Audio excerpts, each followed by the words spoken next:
Do you love your wife? Yes. Prove it. Like, what's the metric? Give me the number that helps me know, right? Because when you met her, you didn't love her. Now you love her, right? Tell me the day the love happened. It's an impossible question. But it's not that it doesn't exist, it's that it's much easier to prove over time, right?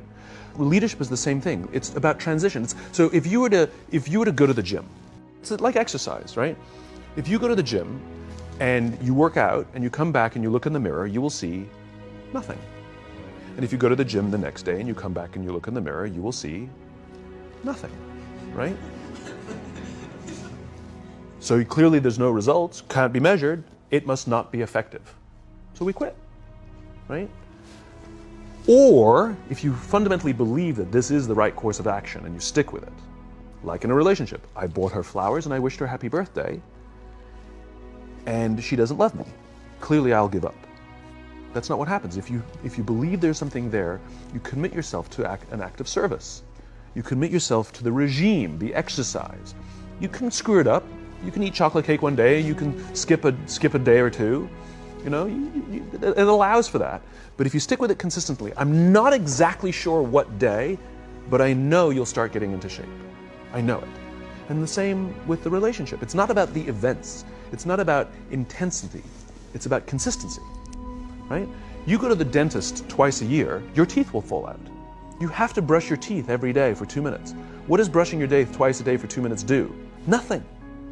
Unless you do it every day, twice a day for 2 minutes. Right? It's the consistency. Going to the gym for 9 hours does not get you into shape. Working out every day for 20 minutes gets you into shape. So the problem is we treat leadership with intensity. We have a 2-day offsite, we invite a bunch of speakers, we give everybody a certificate. You're a leader, right?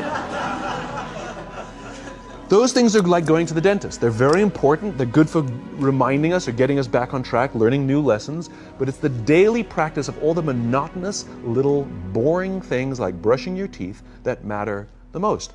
She didn't fall in love with you because you remembered her birthday and bought her flowers on Valentine's Day. She fell in love with you because when you woke up in the morning, you said good morning to her before you checked your phone. She fell in love with you because when you went to the fridge to get yourself a drink, you got her one without even asking. She fell in love with you because when you had an amazing day at work and she came home and she had a terrible day at work, you didn't say, yeah, but let me tell you about my day. You sat and listened to her awful day and you didn't say a thing about your amazing day. This is why she fell in love with you. I can't tell you exactly what day, and it was no particular thing you did. It was the accumulation of all of those little things that she woke up one day and as if she pressed a button, she goes, I love him, right? Leadership is exactly the same. There's no event. There's no thing I can tell you you have to do that your people will trust you. It just doesn't work that way. It's an accumulation of lots and lots of little things that anyone by themselves is innocuous and useless. Literally, pointless by themselves. People will look at little things that are good leadership practices and say, that won't work. And you're absolutely right. But if you do it consistently, and you do it in combination with lots of other little things, like saying good morning to someone, that looking them in the eye.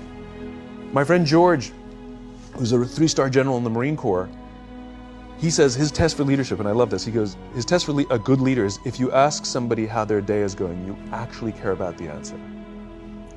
The number of times we're walking to a meeting, we're rushing, we go, how are you? Not good, I got to get to you later, I'm late for a meeting. Right. If you ask the question, you were standing there and you were listening to the answer. It's those little innocuous things that you do over and over and over and over that people will say, I love my job. Not I like my job. I like my job means, yeah, the challenge is great, they pay me well, I like the people. I love my job means, I don't want to work anywhere else. I don't care how much somebody else is willing to pay me. I'm devoted to the people here, and I care desperately about the people here as if they were my family. In business, we have colleagues and coworkers. In the military, they have brothers and sisters. That's how they think of each other. If you really have a strong corporate culture, the people will think of each other like brothers and sisters. It's like a family, right? No, brothers and sisters. Deep love. Fight, but the love doesn't go away. Bicker, the love doesn't go away. And I'll fight with my sister, but if you threaten my sister, you're going to have to deal with me. Right? We'll fight internally, we'll bicker with each other, but nobody's going to hurt each other. And if anything from the outside shows up, you're looking at a unified front. Brothers and sisters. Now, how do you create brothers and sisters out of strangers? Common beliefs, common values,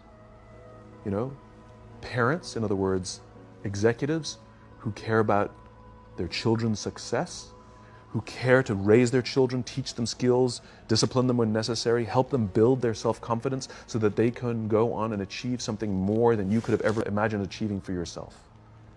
That's leadership.